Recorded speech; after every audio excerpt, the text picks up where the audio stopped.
Jadi tuyul itu Pak, prinsipnya tuh sama, adalah memindahkan uang. Kalau percaya ya, dari si A ke si B. Seorang dokter itu memindahkan uang dari pasien ke dirinya. Melalui apa? Keahlian dia sebagai dokter. Itu sama prinsipnya sih. Jadi tuyul itu fungsinya mengalihkan uang dari si A ke si B. Apa yang dimaksud dengan berbanding lurus? Nah, ini kalau orang matematika tuh biasanya.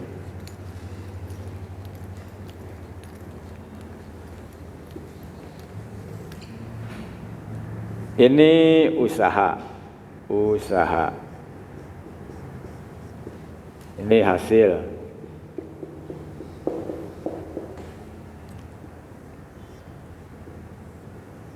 Ini angka 1, 2, 3.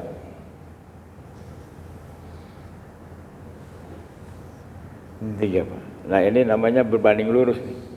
Nah, kalau usahanya 1, maka akan dapat 1. Usahanya 2 gitu terus.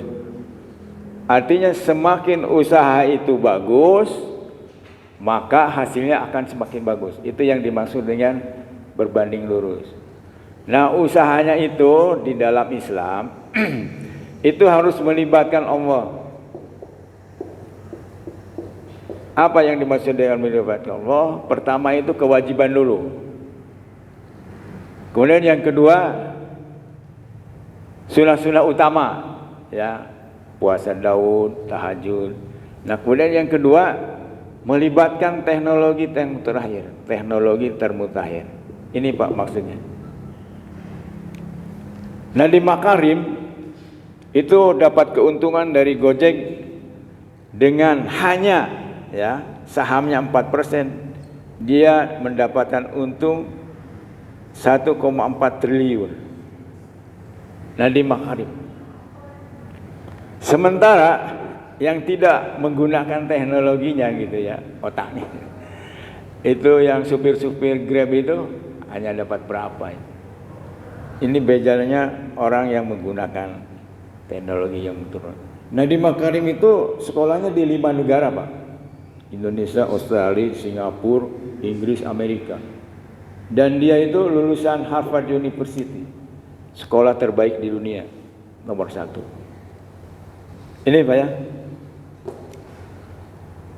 Saya alhamdulillah anak saya dari UI semua. Saya puasa Daud 8 tahun. Ini yang di sini saya. Saya prihatin tidak beli mobil meskipun saya dua-duanya PNS ya. Uang ada, tapi saya kerahkan uang saya itu untuk sekolah anak. Sekolah yang maju-maju gitu ya. Anak saya ketika di UI itu sebulannya 6,5 juta Pak. Biaya hidupnya, kamar, les bahasa Inggris. Terus kalau dia ada yang masih ragu, tanya sama seniornya, ya harus dikasih makan. Macam-macam. Anak saya itu diterima di BUMN 4, Sarinah, kemudian 3 bank dalam waktu yang bulan yang sama. Saya tidak bermaksud pamer, tapi itu menjelaskan pertanyaan Bapak gitu ya. Nah, bahasa sederhananya usaha lahir batin. Nah, kalau kita sudah berusaha terus begitu ya, yang namanya sabar itu nggak ada batasnya Pak. Selama bernapas itu harus terus. Nanti kalau sudah tidak lagi bisa berusaha, nah itu babnya ada lagi Pak. Babnya itu Al-Baqarah ayat 214. Apa itu isinya? Bisa jadi, nah namanya bisa jadi Pak. Bisa jadi apa yang kamu cintai itu buruk bagimu, dan bisa jadi apa yang kamu benci itu baik bagimu. Artinya apa?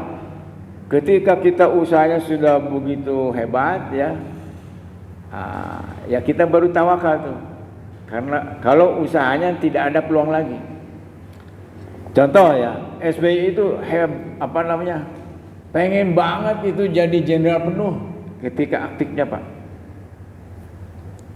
Itu yang dia cintai itu. Wah pokoknya jadi pangab lah gitu ya. Tapi apa? Gagal jadi pangab, Allah memberikan sesuatu yang lebih baik lagi. Presiden Pak. Itu.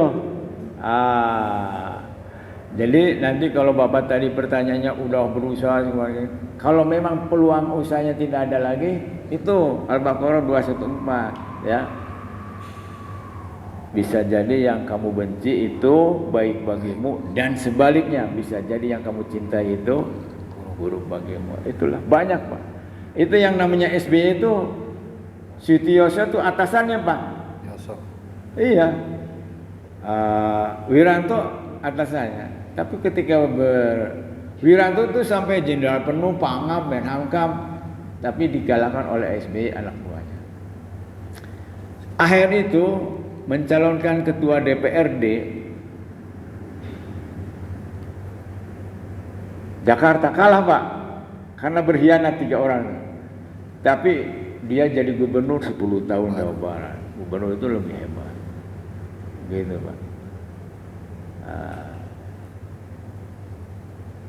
Saya berkawan dengan berbagai kalangan ya. Ada menteri, ada juga tukang beca, ada macam. Kalau Pak Menteri ini karena saya HMI Pak, Himpunan Mahasiswa Islam. Saifullah Yusuf itu dulu sering seminar bareng sama-sama ketua saya. Tapi ada teman saya juga yang hari Jumat ke masjid, hari Minggu ke gereja. Pertanyaan saya, apa agamanya?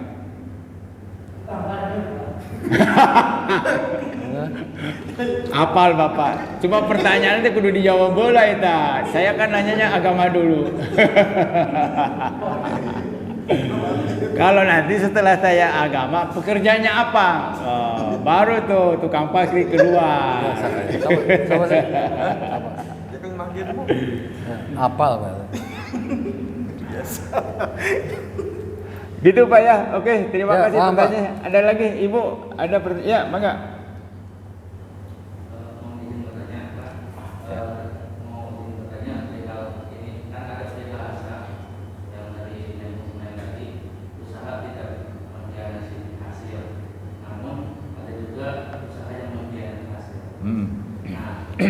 Ya.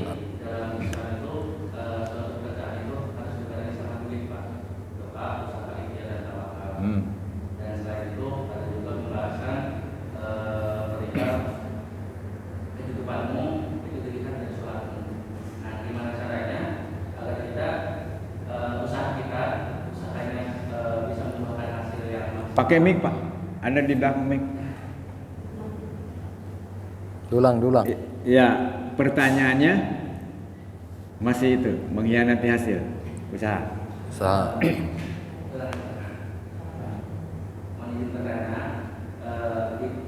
Ada peribahasa yang ada usaha yang mengkhianati hasil dan ada usaha tidak mengkhianati hasil dan ada juga yang mengkhianati hasil. Akan tetapi di dalam agama Islam itu ada peribahasanya, setiap apa yang kita lakukan itu harus dibarengi sama duit, doa, usaha, ikhtiar dan tawakal.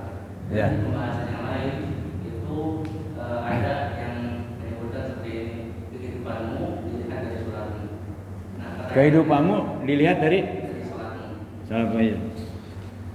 Pertanyaannya, gimana caranya usaha kita bisa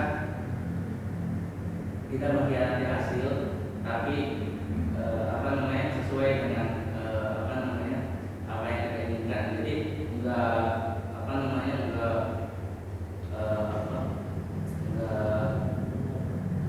enggak jauh dari syariat Islam. Ya. Ya. Soalnya kadang-kadang apa yang kita lakukan itu kan bisa aja sesuai dengan keinginan kita, tetapi kita selalu lalai gitu menjalankan sholat. Oke. Ya, pertanyaan bagus. Sebetulnya pertanyaannya sama dengan Bapak nih. Intinya ya. Nah, jadi kita sebagai orang Islam itu yang pertama itu harus meyakini adanya Allah, ya. Alif Lam Mim zalikal kitabul la raiba fihi hudal lil muttaqin alladzina apa tuh Pak? Gaib dulu kan? Itu, dan itu orang yang paham Islam belum tentu yakin tentang itu. Makanya konon kabarnya Depak itu sarang korupsi terbesar di Indonesia. Lu ngerti agama tapi itu karena keimanan itu dengan hati rasa. Kalau akal itu dengan pemahaman. Di Amerika itu guru-guru besar agama itu orang Yahudi, Pak. Tapi menjelaskan Islamnya itu lebih hebat daripada lulusan Al-Azhar. Namanya islamisasi gitu. Jadi ilmu Islam bukan agama Islam. Seperti itu. Ya kembali lagi ke tadi itu Al-Baqarah 214. Ini yang lagi saya renungkan itu orang bicara bagus sekali itu. Orang yang paling tinggi itu adalah orang yang cinta pada takdirnya. Jadi mencintai takdir. Karena punya keyakinan bahwa setelah usaha dan doa kita lakukan, itu takdir Allah itu takdir yang terbaik kepada kita. Sebagai contoh, ada seorang yang marah-marah ditinggal pesawat terbang.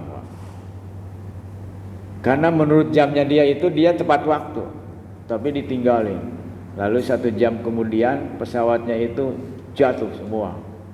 Dari marah-marah dia tersungkur bersujud, alhamdulillah. Kalau saya masuk dalam pesawat itu, saya termasuk yang habis. Begitulah. Nah kalau kita mungkin prosesnya itu lama ya. Meyakini mencintai takdir yang terbaik. Itu Pak, kalau Bapak pertanyaannya, ada hasil yang mengingkari usaha. Itu babnya lain, babnya tawakal. Kita meyakini bahwa Allah itu memberikan yang terbaik ke dalam diri kita setelah kita berdoa dan berusaha. Karena di zaman Nabi juga ada orang yang miskin diberi kekayaan lalu nggak benar. Makanya di dalam doa istiqoroh itu Tuhan itu diberikan kewenangan untuk memutuskan, Pak. Jadi di dalam doa itu ada seorang tokoh, ada 2 jenis doa. Doa anak-anak, doa dewasa. Kalau anak itu, Pak, saya minta penghasilan 10 juta per bulan. Itu doanya anak. Kayak meminta sama Tuhan itu. Tapi kalau doa dicontohkan di dalam doa istiqoroh, ya Allah, aku ini punya 2 wanita yang mencintaiku dan aku pun mencintainya. Mantap. Tunjukkan wanita mana yang kupilih menjadi istriku. Lah gitu. Saya menyerahkan sepenuhnya pada Allah untuk memilih mana yang menjadi istriku. Jadi dipersilahkan Allah memutuskan gitu. Nanti ada tanda-tanda, ayo gitu. Si Ben untuk kapil itu ditunjukkan oleh Allah Subhanahu wa taala aibnya sehingga kita menjadi tidak suka. Begitulah. Itu Mas, ya. Jadi kita itu berpikir ujung akhirnya itu akhirat. Kalau dunia saja nanti begitu kesimpulannya. Itu yang terbaik. Nah, yang dimaksud dengan tawakal menurut ahli tafsir itu seperti mayat yang dimandikan. Sudah nggak bisa tewalakaya dalam bahasa Sunda itu ya. Tidak ada lagi usaha, tidak ada lagi peluang untuk usaha.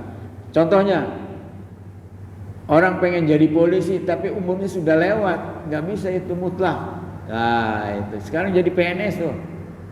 Alhamdulillah katanya, saya kalau jadi polisi gimana ya? Gitu.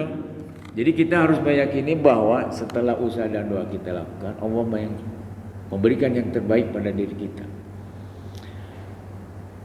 Keinginan kita berbeda dengan keinginan Allah, kita ikut aja keinginan Allah begitu. Ya. Saya kira bagus itu. Ada lagi?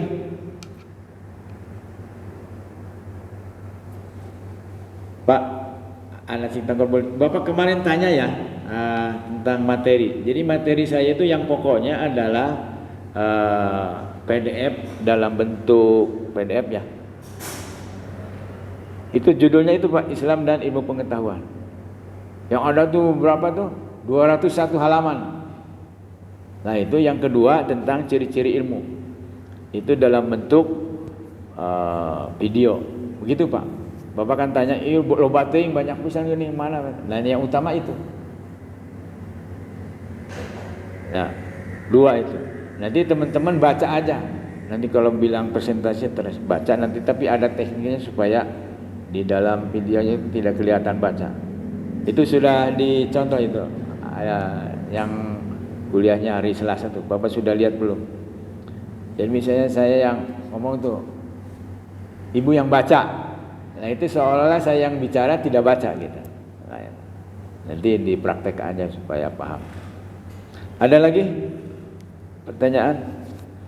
Mas, what is your name? Hari ini boleh tanya saya, sudah merasa sukses nggak? Belum. Apa yang belum? Ya, membahagiakan orang tua. Jalannya bagaimana? Usaha ya. Oke. Nah, teruskan ya. SBM. SBM. SBM. Sukses, bahagia, mulia. Nah, gitu. Nanti di dalam pikiran kita itu bagaimana kita berpikir sukses ya, bahagia dan mulia. Kemudian bertindaknya juga begitu. Itu apa yang menjadi ucapan kita bisa apa yang terus-terus diulang-ulang itu menjadi bawah sadar. Itu Edi Sudrajat, Jenderal Edi Sudrajat itu sejak kecil dipanggil orang tuanya jenderal, jadilah dia jenderal. John F. Kennedy sama orang tuanya presiden. Itu salah satu cara. Pokoknya terus aja. Apa yang diucapkan seseorang mencerminkan isi dan pikirannya, kecuali penipu ya.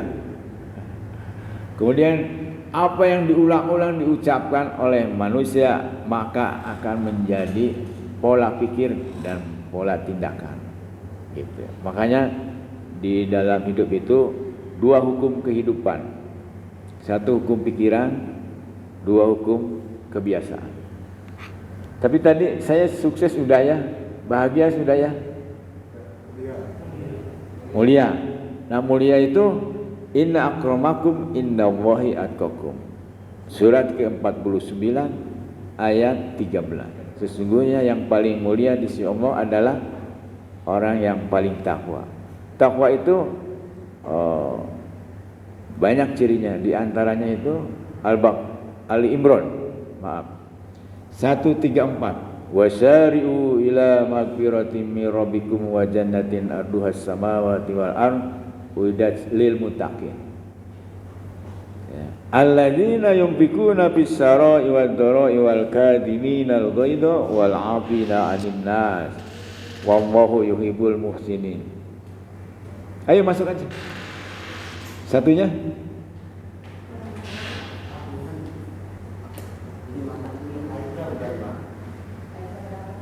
Iya, baru masuk kan?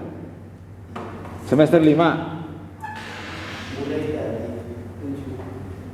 Tapi ada yang kurang. Yes. Ya wis pokoknya ikut ben. Oke ya.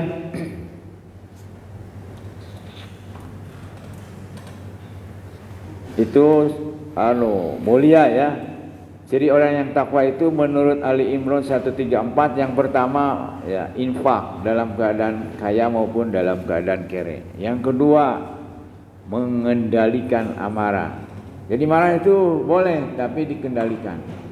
Jangan sampai semua nama binatang keluar di antaranya. Nah, itu ya. Kemudian memaafkan. Indah sekali itu kan. Kemudian membalas keburukan yang dilakukan oleh orang lain terhadap kita membalasnya dengan kebaikan. Nah itu namanya orang takwa itu mulia di hadapan Allah dan di hadapan manusia. Bayangkan ciri itu dalam keadaan kere pun dia berusaha untuk memberi orang lain.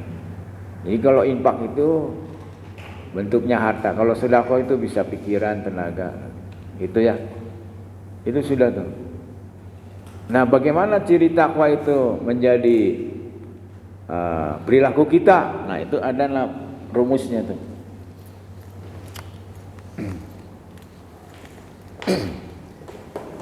Jadi orang sukses itu adalah orang yang melakukan sesuatu yang hanya dilakukan apabila sesuatu itu ada kaitannya dengan apa yang dia inginkan.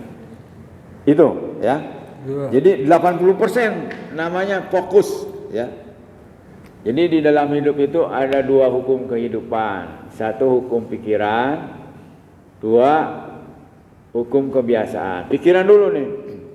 Orang sukses adalah orang yang melakukan sesuatu semuanya ada kaitannya dengan apa yang dia inginkan. Orang gagal adalah melakukan sesuatu yang tidak ada kaitannya dengan apa yang diinginkan. Nah itu. Jadi saya sampai umur 54 tahun cari uang itu sampai jam 10 malam. Ya, termasuk hari Sabtu Minggu. Jadi kalau banyak kondangan saya titip, yang penting amplopnya. Nah itu resiko ya. Amplop kosong. Iya. Amplopnya titip ke saudara ya. Saudara saya itu kalau saya orang sana tuh. Iya cina saudara teh opat ya, 4 bersaudara saya. Ini yang satunya nggak pernah ini. Ya itu resiko saya ambil. Karena kalau saya kondangan terus habis waktunya. Saya Sabtu Minggu ngajar dulu di Yasmi, barangkali kenal Yasmi itu, Jalan Tuparet. Sabtu Minggu malamnya saya multi level marketing bahkan sampai jam 12. Suatu saat anak saya setelah ngajar jemput anak saya di IF khusus bahasa Inggris Pelabuhan. Mau saya pakai seragam. Bapak kok jam segini masih ini? Ya ini baru ngajar. Kalau nggak ngajar tambahan sebagai PNS nggak cukup untuk kursus. Kata anak saya tuh, udah Pak nggak usah ini ngajar aja. Ya nggak bisa. Nggak apa-apa ini kan namanya perjuangan. Nah, seperti itu. Jadi setiap tindakan pikiran yang kita lakukan itu ada resikonya masing-masing. Kecuali misalnya warisannya besar gitu ya. Sehingga tidak apa-apa juga. Saya menjual warisan 93, ini hebatnya tanah Pak. 93 dengan luas yang sama itu hanya 1 juta. Tahun 2021 saya menjual dengan itu 400 juta. Dalam waktu 30 tahun harga tanah 1 juta itu menjadi 400 juta. Orang tua saya sudah meninggalkan 30 tahun yang lalu, masih ada warisannya itu. Dulu sih saya waktu kecil itu saya tidak sependapat. Jangan menjual warisan gitu ya. Ternyata itu ada makna yang dalam. Setelah anak saya sudah kuliah selesai semua, baru saya jual itu. Saya pengaman anak saya jangan sampai saya tidak mampu menyekolahkan anaknya. Begitu. Ya, ini hukum pikiran. Coba Bapak hari ini di sini ya, kalau mau ngoreksi diri sendiri pasti. Pak umur sabaraha ya nak? Umur Bapak? Ya? Umurnya pira? Ya?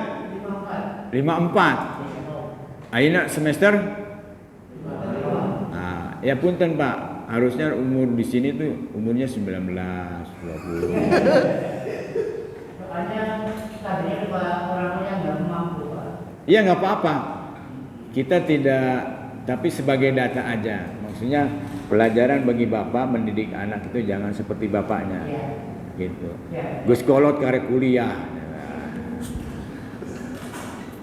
Bagus. Saya sudah 6 Pak disiplin ilmu, ya hampir tidak pernah berhenti saya kuliah. Sekarang mau bahasa Arab, begitu.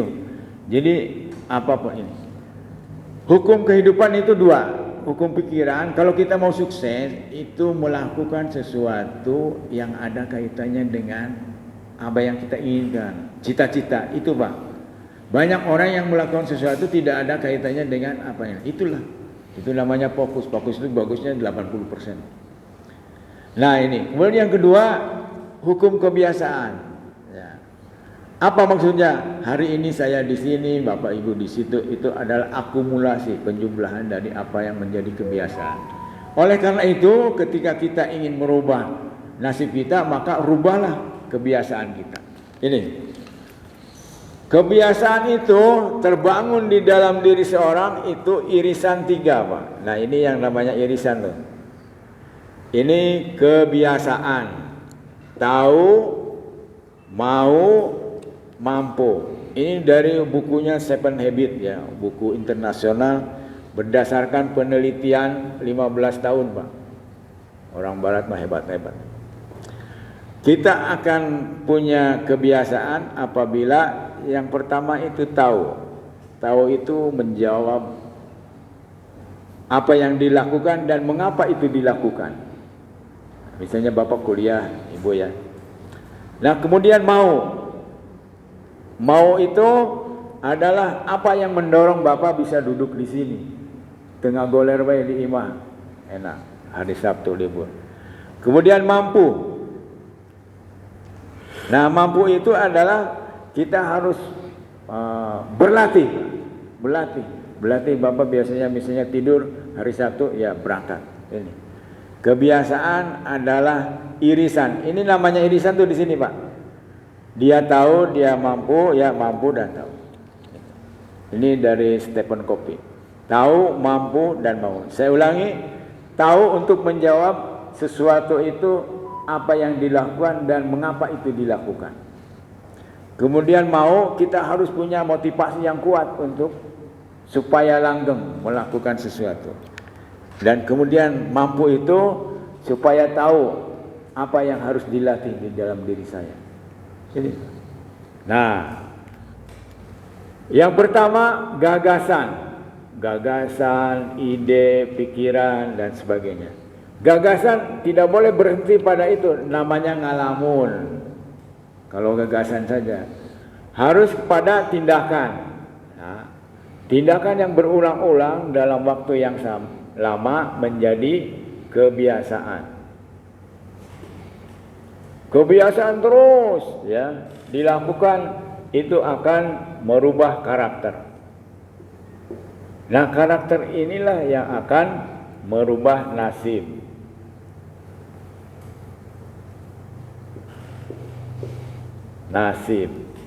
Masuk ke dalam surat Ar-Rod ayat 11. Innallaha la yughayyiru ma biqaumin hatta yughayyiru ma bi anfusihim.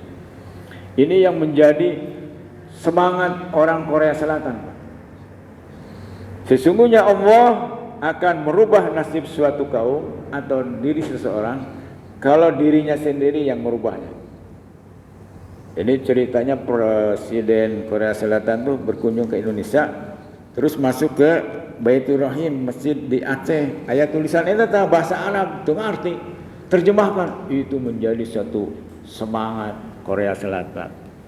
Wahai rakyatku, jika Jepang bekerja mulai jam 6, kita bekerja mulai jam 5. Begitu.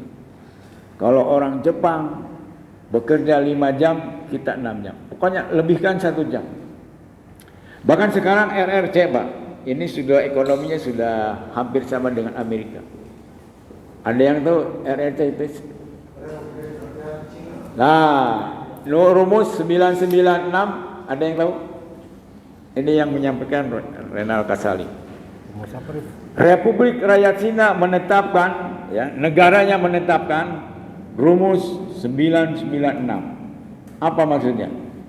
Mulai bekerja jam 9 pagi, selesai jam 9 malam, dan dilakukan 6 hari dalam seminggu. 6 itu 6 hari. Diurang makan 5 hari kerjanya. Itu. Tapi lo baru ngaleh-leh. Banyak yang kecapean, banyak yang bunuh diri. Sampai di sini, ya. Coba Bapak Ibu sekalian merenung ketika mau tidur, saya ini siapa? Mau kemana? Sudah sampai di mana? Kalau kita pergi dari Cirebon Jakarta, apa yang harus diperbaiki? Ya, masih dikasih napas. Itu. 2 hukum kehidupan diulang-ulang tuh. Nanti kan saya masuk ke itu. Yang lebih penting lagi pergaulan. Kalau Bapak pengen kaya, bergaulah dengan orang-orang kaya. Kalau Bapak pengen miskin, bergaulah orang-orang miskin.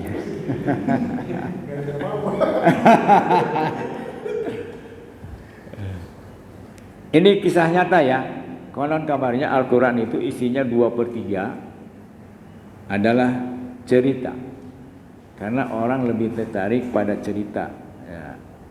Al-Quran itu 2/3 cerita isinya. Makanya kalau ceramah tentang cerita itu lebih menarik daripada yang khusus ilmu ya. Karena apa? Orang penasaran ujung cerita itu apa gitu ya. Dengerin gitu. Ini kakak saya itu, kakak ipar itu sudah sampai tingkat direktur di BRI-nya. Sebenghar lah tuh kalau nama duitnya tika hitungnya. Nah punya anak tuh kuliah, dikasih fasilitas mobilnya Pajero segala macamnya. Itu yang datang teman-temannya itu hura-hura.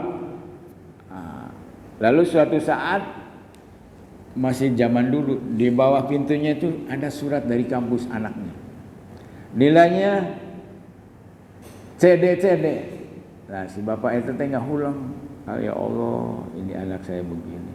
Lalu dia merenung. Ya. Seseorang itu bisa dilihat sekelilingnya dengan siapa bergaul. Semua fasilitas mobil apapun diambil. Lalu semester depannya itu AB bahkan A-nya banyak. Karena apa? Ketika fasilitas diambil, dia grupnya tuh grup belajar Pak. Tadinya hura-hura yang loba duit itu. Nah sekarang anaknya itu umur 33 sudah ketua cabang, kepala cabang BRI. Umur 33, sekarang sudah berapa? Sekarang kepala cabang BRI Purwokerto. Pak di level kepala cabang BRI itu konon kabarnya sebulan itu penghasilannya 250 juta. Penghasilan bukan gaji ya. Dapat dari notaris ya. Asuransi dan sebagainya PP. Begitu. Ada yang mau disampaikan? Itu bahasa yang sangat halus. Ada yang mau disampaikan? Kan kalau saya bilang, Bapak ngerti ente? Nah, aduh, kita dosen di rumah nih. Gitu Pak. Bahasa menentukan seseorang. Ini baru masuk. Ada udah berapa kali?